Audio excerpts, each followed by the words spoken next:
Good morning, students. In my previous lecture, I explained about the agro-based industries, industrialization in India, factors affecting the location of the industries. In that, I explained about some of the geographical factors, that is the raw material, water supply, and energy. Now, today I will start with transport. Transport is also very important geographical factor for the location of any of the industry. Transport is an essential important factor for the industrial development, as transport facilities are required to carry raw materials to manufacturing units and finished products to the market.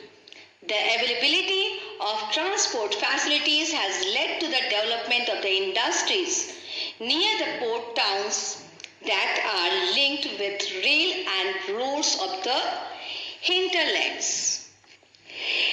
That's the reason transport is so important. Now the next point, that is the labor. The availability of the both skilled and unskilled manpower is an important factor in the location of the industries. The mobility of the labor is also a significant factor. The reason you all know, because in the industries they are producing the products that for manufacturing of these products they required more labor. Okay, so that's the reason they require cheap and hard working labor. Now the mobility of the labor is also a significant factor. Why? Because it is because of the mobility of cheap labor from the surrounding areas to Delhi and Mumbai that a large number of the industries are located in these metropolitan cities. Some of the small scale industries traditionally associated with the labor are glasswork, then the brass work, and then utensils are there, silk sarees, carpets, etc. All these industries are there where, and all you know that carpet industry, it is famous in the Bhadoi belt, and that Mirzapur, you all know about it. So in these industries they required more and more labor. Okay, so that's the reason here they require skill and the cheap labor. Now the next is the market. Now the existence of the market is the ultimate requirement of every industry, because whatever is produced needs to be sold. High demand and unsatisfactory purchasing power provide the inputs to the industrial development. For example, heavy chemical industries or the machine industries are located in the industrial areas because their products are required by other industries of the region. Similarly, petroleum refineries are established near the markets as the transport of the crude oil is easier. However, refineries using imported crude oil are located near the ports. Now the next important geographical factor, that is the climate.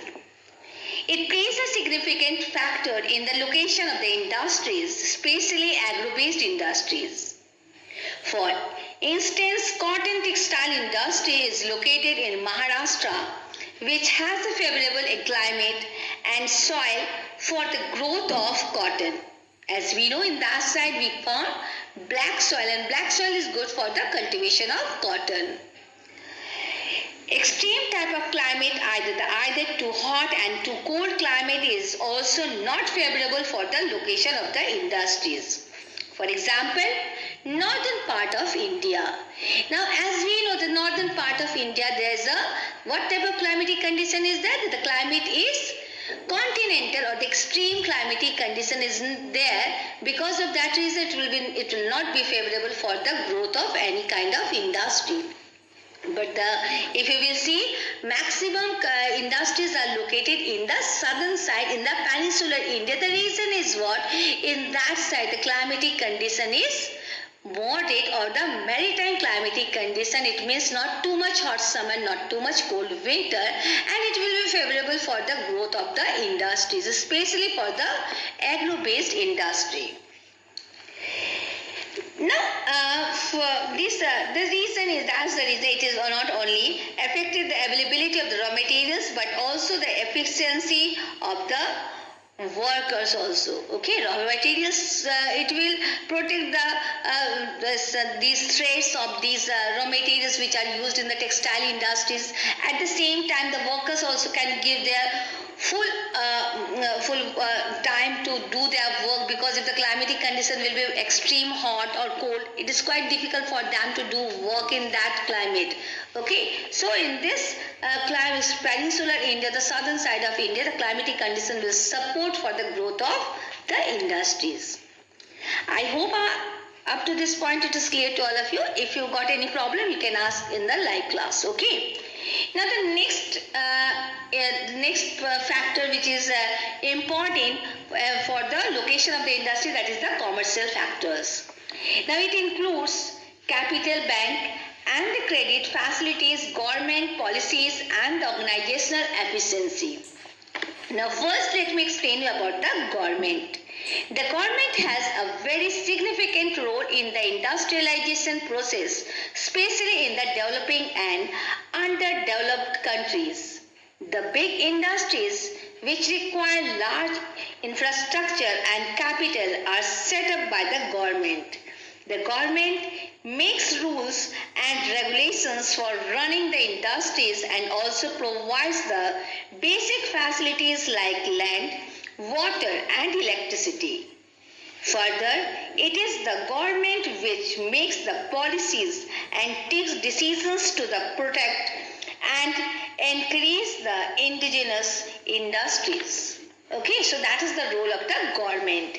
Now the next point, that is the capital. The capital is required at every stage of setting up and running an industrial concern. Mostly, financiers and the capitalists are available in the major cities. It means that is the metropolitan cities. Now that is why most of the major cities are the industrial centers. These cities have a good banking and credit facilities which are necessary for setting up large-scale industries. Where the large-scale industries are there, you all know, large scale of the people, workers, they are working in these industries. Large scale of goods are also prepared in these industries. So automatically these industries requires more money. Okay, so where the availability of the capitals are there, money is there, availability of the money is there, automatically maximum industries are found in that area. Okay, now the next point is the organizational skills. Proper and efficient management skills and technical know-how are a must for running an industrial unit. The management must have sound organizational skills to deal with a crisis situation. Because you all know that every time sometimes there's a more profit is there, sometimes less profit is there. In both the conditions, the industries have to run, because millions of the people, they're working in these industries and they're getting salary from there.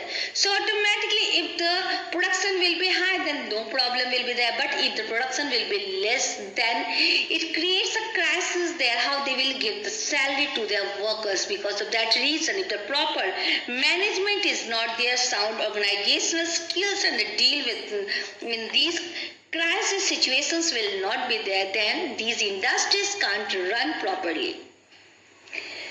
So up to this, in this portion, that is the commercial factors. Now in my next lecture, I will explain you about the classification of the industries. Okay, now you are read this chapters and read these points carefully and listen my lecture carefully. Thank you, beta.